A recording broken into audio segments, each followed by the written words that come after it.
ആരോഗ്യവകുപ്പും ജില്ലാ എയ്ഡ്സ് നിയന്ത്രണ വിഭാഗവും ഏറ്റുമാനൂർ കുടുംബ ആരോഗ്യ കേന്ദ്രവും സംയുക്തമായി സംയോജിത ആരോഗ്യ പരിശോധനാ ക്യാമ്പ് സംഘടിപ്പിച്ചു. ഏറ്റുമാനൂർ പടിഞ്ഞാറനട NSS കരയോഗം ഹാളിൽ സംഘടിപ്പിച്ച ക്യാമ്പ് നഗരസഭാ കൗൺസിലർ ഉഷ സുരേഷ് ഉദ്ഘാടനം ചെയ്തു. NSS കരയോഗം പ്രസിഡന്റ് നാരായണ കൈമൾ അധ്യക്ഷനായിരുന്നു. ഏറ്റുമാനൂർ കുടുംബാരോഗ്യ കേന്ദ്രം administrative medical officer doctor Bablu Raphael നേതൃത്വം നൽകി. Koodalloor medical officer doctor Anu Mary Raju ബോധവൽക്കരണ ക്ലാസ് എടുത്തു. കൗൺസിലർമാരായ രശ്മി ശ്യാം, താര സുരേഷ് എന്നിവർ ആശംസകൾ അർപ്പിച്ചു. സമൂഹത്തിൽ പല രോഗങ്ങളും ഒളിഞ്ഞു പറഞ്ഞുകൊണ്ട് ആളുകൾക്ക് ആശുപത്രിയിലേക്ക് ഇത് സംബന്ധിച്ച് വരാനൊക്കെ ആയിട്ടുള്ള മടിയുണ്ട്. അപ്പോൾ രോഗലക്ഷണങ്ങൾ പലർക്കും അറിഞ്ഞുകൂടാ, അതുകൊണ്ട് ജീവിക്കുകയാണ്.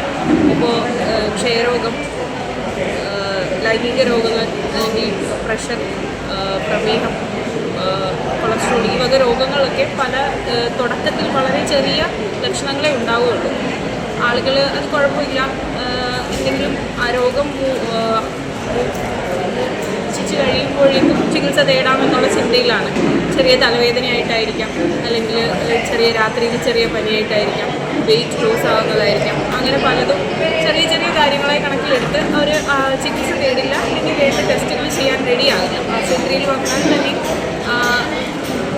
പെട്ടെന്ന് ടെസ്റ്റുകളൊന്നും ചെയ്യാതെ തന്നെ ചെറിയ മരുന്നിൽ ഒതുക്കുക എന്നുള്ള ഉദ്ദേശത്തോടെയാണ് പലരും ആശുപത്രിയിലേക്ക് വരിക.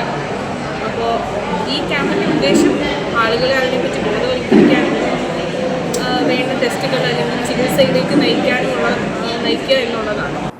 കോട്ടയം ജില്ലാ എയ്ഡ്സ് നിയന്ത്രണ വിഭാഗം പ്രോഗ്രാം മാനേജർ സവിത ഷേണായി, കുടുംബാരോഗ്യ കേന്ദ്ര health inspector Marian Bindu, project officer Arun Thomas, project manager AB Jose, Anju S Nair, Rincy, Anuja, Ettumanoor കുടുംബാരോഗ്യ കേന്ദ്രം ആരോഗ്യ പ്രവർത്തകർ, Kottayam nursing college MSc nursing വിദ്യാർത്ഥികൾ, ആശാപ്രവർത്തകർ തുടങ്ങിയവർ ക്യാമ്പിൽ പങ്കെടുത്തു. ക്യാമ്പിൽ HIV, HBV, HBsAg, TB screening, counselling, anaemia, ജീവിതശൈലി തുടങ്ങിയ പരിശോധനകൾ നടത്തി. ഹോട്ടൽ ജീവനക്കാർ, അന്യസംസ്ഥാനക്കാർ തുടങ്ങി 150ഓളം പേരെ ക്യാമ്പിൽ പരിശോധിച്ചു.